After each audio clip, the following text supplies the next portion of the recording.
विराजमान है और अपने पिताजी के पास जाओ और उनसे भगवान की कथा का श्रवण करो। भगवान सुखदेव ने मन में सोचा, पिताजी के पास में जाऊं, मेरे गोविंद की सुंदरता है, कोई बड़ी बात थोड़ी है, मेरा गोविंद तो सुंदर है। और समाधि में फिर से बैठ गए। शिष्य लौट करके महर्षि वेदव्यास जी के पास में पहुंचे।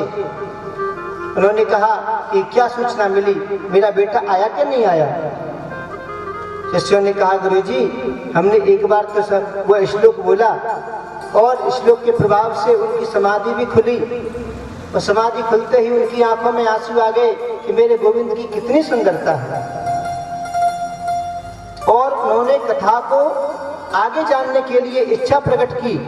हमने कहा कि आपके पिताजी के पास में ऐसे 18,000 श्लोक रखे हुए हैं, विराजमान हैं, परंतु मन में सोच करके कि मेरे गोविंद की सुंदरता है, कोई बड़ी बात नहीं है, वो तो सुंदर है, फिर से समाधि में बैठ गए। महर्षि वेदव्यास जी ने फिर से एक श्लोक रटाया और फिर से श्लोक जाकर के उन्होंने बोला, इसमें भगवान की दयालुता का व्याख्यान है। अहो वकीयम स्तन कालकूटम, अहो देखो तो सही, वह पूतना मौसी मेरे गोविंद को मारने के लिए आई थी। स्तन कालकूटम, अपने स्तनों पर कालकूट नाम का जो विष था उसको लगा करके आई थी। मेरे गोविंद ने उसके अवगुणों पर ध्यान नहीं दिया कि यह मुझे मारने आई है। मेरे गोविंद ने मन में विचार किया कि जितना माता मुझसे प्रेम करके दुग्धपान कराती है, यही दुग्धपान ये पूतना मौसी करा रही है। जैसे ही उसका दुग्धपान किया और उसको मुक्ति प्रदान कर दी। ऐसो को उदार जग माही, बिनु सेवा जो द्रवहि दीन पर, राम सरिस को नाही। बिनु सेवा जो द्रवहि दीन पर, मेरे गोविंद कभी ये नहीं कहते कि तू मंदिर में आकर के फूल चढ़ा और नया ने क्या क्या चढ़ा, फल चढ़ा, दूध चढ़ा, दही चढ़ा ना। अगर तेरे पास में ये नहीं है तो कोई बात नहीं, तू तो केवल अपने मन को चढ़ा दे मेरे। अगर तूने अपने मन को चढ़ा दिया तो ये मानो सब कुछ चढ़ा दिया। और जिसने अपने मन को नहीं चढ़ाया भगवान के ऊपर, चाहे कितना भी जल चढ़ा दो, कितने भी फूल पत्ती चढ़ा दो, कुछ भी चढ़ा दो, भगवान पर कोई असर नहीं पड़ता। कोई भगवान आपके फूल पत्तियों के भूखे थोड़े हैं, या आपकी मिठाइयों के या आपके फलों के भूखे हैं। अरे हम जैसे न जाने कितने लाखों करोड़ों अरबों हाथों में पुष्प लेकर के और प्रसाद लेकर के खड़े रहते हैं, भगवान उनकी तरफ देखते भी नहीं है। भगवान देखते हैं केवल जिसका मन पवित्र है, जिसकी अंतर आत्मा, जिसका भाव पवित्र है, उसी को परमात्मा स्वीकार करते हैं। सुखदेव जी ने मेरे गोविंद की दयालुता को सुना, आंखें खुली, खड़े हो गए और बच्चों से बोलो कि लाला आगे बोलो ना, मेरे गोविंद कितने बड़े दयालु हैं, आगे कथा सुनाओ। कि सुखदेव जी आगे आपको जानना है तो ऐसे श्लोक आपके पिताजी की है 18,000 श्लोक हैं। जाओ पिताजी के पास। भगवान सुखदेव से रहा नहीं गया, दौड़े दौड़े आए और पिताजी के पास में पहुंचे। पिताजी मुझे भगवान की कथा सुना। महर्षि वेदव्यास की आंखों में आंसू आ गए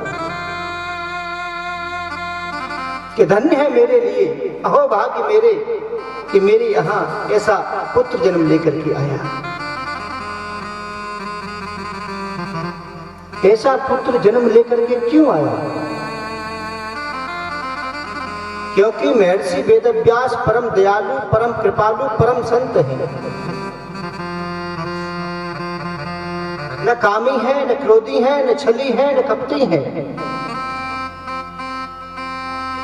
परम संत हैं।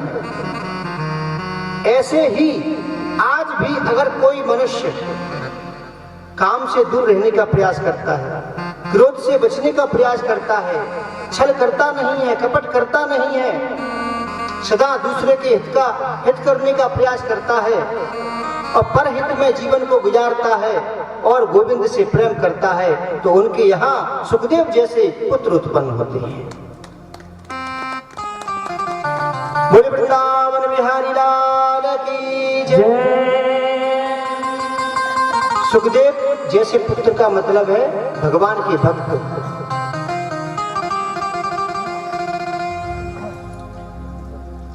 महर्षि वेदव्यास जी ने भगवान की कथा सुनाई सुखदेव जी महाराज को। ऐसी कथा सुनाई महाराज कि परीक्षित महाराज को 7 दिन में मरने का श्राप लगा हुआ था।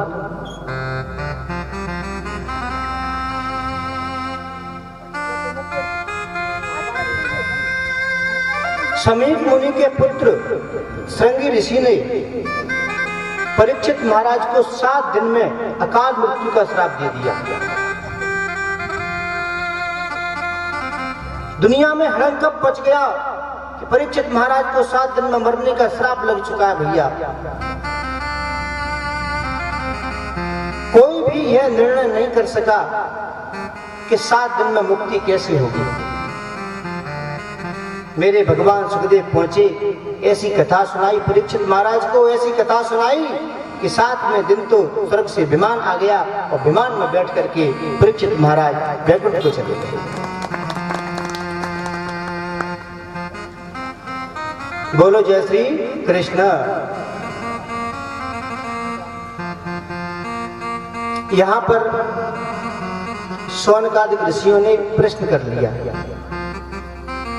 ये परीक्षित महाराज कौन है, किसके पुत्र हैं?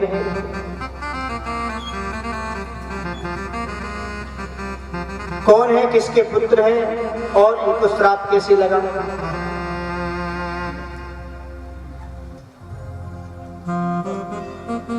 कि कौरव और पांडवों का युद्ध चल रहा था। मैं इनके जन्म की कथा बता रहा हूं।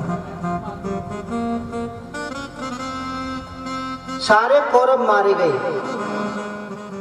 बड़े बड़े योद्धा मारे गए, पितामह भीष्म, द्रोणाचार्य, अंगराज, कर्ण, ये कौरव सेना में।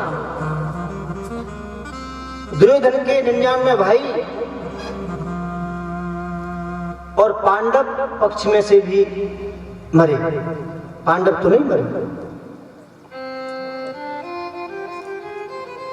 केवल एक बचा था दुर्योधन, उसकी जंगा को तोड़ दिया भीमसेन ने। मृत्यु का एक एक क्षण गिन रहा है कि कब मेरी मृत्यु हो जाए, परंतु उसके प्राण नहीं निकलते। रात्रि का समय, द्रोणाचार्य के पुत्र अश्वत्थामा पहुंचे। अरे मित्र, आपकी ये गति, रोने लगा अश्वत्थामा, आपकी ये गति कैसे हुई महाराज? आपको दुखी होने की इतनी आवश्यकता नहीं है, जब तक मैं जिंदाबाद हूं आपको दुखी नहीं होने दूंगा। दुर्योधन ने कहा, मुझे कोई दुख नहीं है, मुझे अपने जंगा टूटने का दुख नहीं है, मुझे केवल एक ही बात का दुख है कि मेरे 99 भाई मर चुके और पांडव 5 हैं, उनमें से किसी की अभी एक भी की मृत्यु नहीं हुई, बल्कि मेरी सेना में बड़े बड़े योद्धा, ऐसे ऐसे योद्धा कि एक एक योद्धा के मुकाबले दुनिया में कोई था ही नहीं। फिर भी न जाने क्या प्रभु की इच्छा, मेरी कर्मों की गति कि सारे मृत्यु शैया पे पड़े हुए।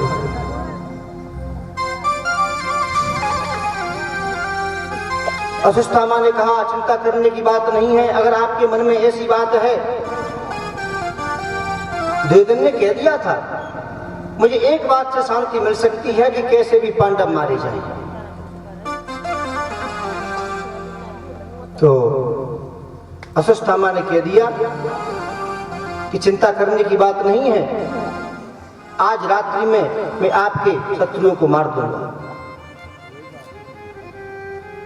दुर्योधन कहता है कि कोई पांडव कोई गाजर मूली थोड़ा ही है कि आपने कह दिया चले गए और मार के ले आए। बड़े बड़े युद्ध हमारे गए परंतु उनका बाल बांका नहीं हुआ। फिर भी अश्वत्थामा ने कह दिया कि चिंता करने की बात नहीं है, मेरा कारनामा देखो। रात्रि में गया, एक तंबू में सो रहे थे पांडव और एक तंबू में सो रहे थे पांडवों के पुत्र 5। पांचों पांडवों के 5 पुत्र थे, बिल्कुल सेम टू सेम उनकी शक्ल। अर्जुन का पुत्र अर्जुन जैसा, भीम का पुत्र भीम जैसा, धर्मराज युधिष्ठिर जी महाराज का पुत्र उन जैसा, उनकी एक जैसी शक्ल। भगवान ने देख लिया कि अश्वत्थामा पांडवों को मारने के लिए आ रहा है। अच्छा, पांडवों की एक विशेषता थी कि भगवान जो आदेश करते उसी के अनुसार वो चलते। उन्होंने कभी अपने मन से कोई काम नहीं किया। भगवान तुरंत पांडवों के पास में पहुंचे, पांडवों से कहा कि यहां पर मत सो, आपके लिए खतरा है, चलो यहां से। पांडव इतना प्रेम करते कि भगवान ने थोड़ा सा आदेश किया और तुरंत अपने बिस्तर को छोड़ दिया और वहां से खड़े होकर चले गए। यही बात उनके पुत्रों से कही, परंतु पुत्रों ने भगवान के आदेश का पालन नहीं किया, वो वहीं पर सोते रह गए। रात्रि का समय था, अश्वत्थामा ने पांडव समझ के उनके 5 पुत्रों के सिर को काट दिया और काट करके एक कपड़े में बांध करके तो ले गए। ले जाकर के और दुर्योधन के पास में जाकर के बोला, लो मित्र, मैंने आपके शत्रुओं को मार दिया। दुर्योधन को विश्वास नहीं हुआ कि ऐसा तो हो ही नहीं सकता है, जिनके रखवाले गोविंद हो उनको ऐसे कैसे मार सकता है। कि क्या प्रमाण है तेरे पास में कि मैंने 5 पुत्रों 5 पांडवों को मार दिया, कि मैं उनके सिर काट के लाया हूं, कि कहां है सिर। एक बार तो क्या था कि जैसे ही पोटली में उन सिरों को बंधा देखा तो दुर्योधन बड़ा प्रसन्न हुआ कि सचमुच में मेरे शत्रुओं को मार दिया, ये 5 सिर हैं इसमें, सचमुच में इसने मेरे शत्रुओं को मार दिया, बड़ा प्रसन्न हुआ। परंतु जैसे ही पोटला खोल के देखा तो उसमें थे पांडवों के 5 पुत्रों को देखा। देखते ही धाम से गिर पड़ा जमीन में, अरे मित्र तूने ये क्या किया, अरे अश्वत्थामा तूने ये क्या किया। ये तो भाई 5 पांडवों के 5 पुत्र थे, इनसे मेरी कोई दुश्मनी थी, आपने इनको क्यों मार दिया। अरे भैया, इस युद्ध में हमारा वंश तो वैसे निर्वंश हो रहा था। एक बेटा था अभिमन्यु, वो युद्ध में मारा गया, ये 5 बचे थे वो भी आपने मार दिए, अब तो कोई पानी देने वाला भी नहीं बचा। रोता रोता बिलखता बिलखता वहीं पर गिर पड़ा। दुर्योधन को एक श्राप लगा हुआ था कि जिस क्षण आपको परम प्रसन्नता होगी और उसी क्षण परम दुख होगा, वही तेरे जीवन का अंतिम क्षण होगा। तो दुर्योधन को एक बार तो बड़ी प्रसन्नता हुई कि 5 पांडव मारे गए। जब उनको खोल के देखा तो 5 पुत्रों को देखा तो बहुत दुखी हुआ और तड़पता तड़पता वहीं उसने अपने शरीर को छोड़ दिया। बोले वृंदावन बिहारी लाल की जय। द्रौपदी को पता चला मेरे पुत्रों को मार दिया, मेरे पुत्रों को मार दिया, बिलखने लगी, रोने लगी। पांडवों को पता चला, सुनते ही गिर पड़े बेचारे कि अब बचाई कौन है युद्ध में। ऐसा विनाशकारी युद्ध सबको ले गया, सबको बहा ले गया।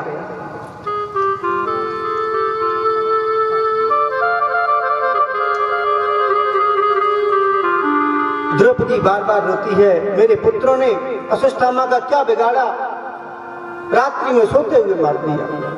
अगर इतनी हिम्मत थी तो आमने सामने मारता, उसको पता चल जाता कि मेरे पुत्रों में कितना दम है। अर्जुन को पता चला, अर्जुन ने अश्वत्थामा को मारने का संकल्प कर दिया। मारने चले, अश्वत्थामा ने अपने ब्रह्मास्त्र को चला दिया। अर्जुन ने जैसे ब्रह्मास्त्र को देखा तो भगवान की शरण में पहुंच गए अर्जुन। भगवान ने कहा कि कभी कभार कांटे को कांटे से निकालते हैं, कभी कभार लोहे को लोहे से काटते हैं। अगर इस ब्रह्मास्त्र को आपको शांत करना है तो अपना ब्रह्मास्त्र चला दो। अर्जुन ने अपना ब्रह्मास्त्र चला दिया और अश्वत्थामा का ब्रह्मास्त्र आ रहा था। दोनों टकरा करके आपस में शांत होकर के गिर पड़े। अर्जुन ने अश्वत्थामा को पकड़ा, द्रौपदी के सामने ले गए और द्रौपदी भगवान की परम भक्त थी। अश्वत्थामा पांडवों के गुरु के पुत्र थे। नियम ये होता है कि गुरु का पुत्र गुरु के समान ही होता है। अगर आप कहीं गुरुजी की पूजा करने के लिए जा रहे हैं, अगर गुरुजी कहीं चले गए बाहर, घर पे कोई है ना, गुरुजी के पुत्र हैं।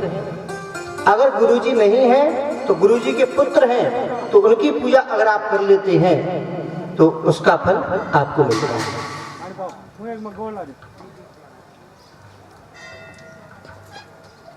द्रौपदी महारानी मेरे गोविंद की परम भक्त थी, परम करुणावान, दयावान।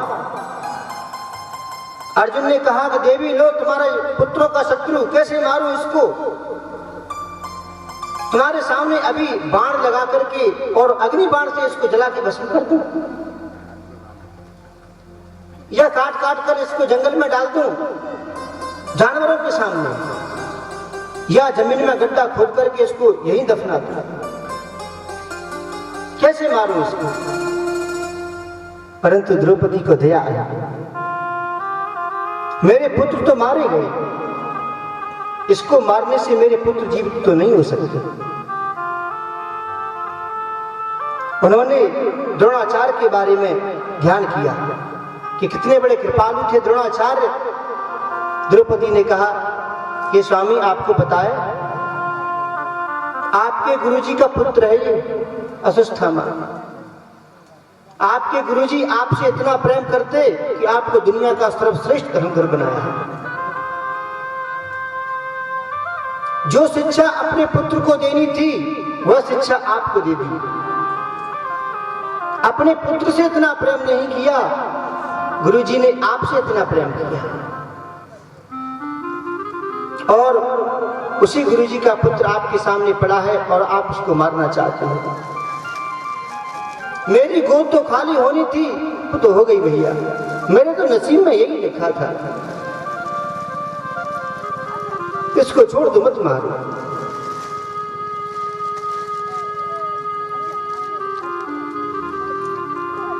सूत जी महाराज कहते हैं सौनक ऋषियों से कि ऋषियों, जैसे ही द्रौपदी महारानी के हृदय में इतनी करुणा आई, भीमसेन खड़े हो गए कि आपके मना करने से इस समस्या का समाधान नहीं होगा। अगर आपने इसको मारने का आदेश नहीं दिया तो मैं इसको मार दूंगा। फिर तो बड़ा हत्यारा है, बताओ, सोते हुए मेरे पुत्रों को मार दिया।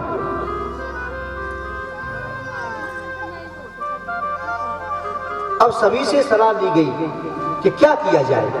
आखिरकार है तो गुरुपुत्र, ब्राह्मण है, अगर इसको मार दिया तो ब्रह्म हत्या लगेगी, और ये पुत्रों का हत्यारा है, इसको छोड़ना भी पाप है और मारना भी पाप है। क्या किया जाए? धर्मराज युधिष्ठिर जी महाराज से पूछा गया कि आप तो धर्म की मूर्ति हैं, बताओ तो सही क्या किया जाए। बेचारे बड़ी चिंता में वहीं पर बैठ गए कि क्या बताओ, अगर मैं मारने का आदेश करूं तो ये गुरुपुत्र है, ब्राह्मण है, ब्रह्म हत्या लगेगी। जिसका कोई प्रायश्चित ही नहीं है। अगर मैं न मारूं तो दुनिया ये कहेगी आपके पुत्रों को मारने वाले को आपने उससे कुछ कहा भी नहीं। परंतु पांडव मेरे द्वारकाधीश से इतना प्रेम करते, सारी कमान उन्होंने भगवान के हाथों में सौंप दी। हे दयालु, आप जो करेंगे वही स्वीकार है। अगर आप ये कहेंगे कि इसको मार दो तो इसको हम मार देंगे, अगर आप ये कहेंगे कि इसको छोड़ दो तो इसको छोड़ देंगे। तब भगवान ने कहा, पूजिए विप्रशील गुणहीना। ब्राह्मण कैसा भी अत्याचारी हो, पापी हो महाराज, ब्राह्मण को मारना नहीं चाहिए,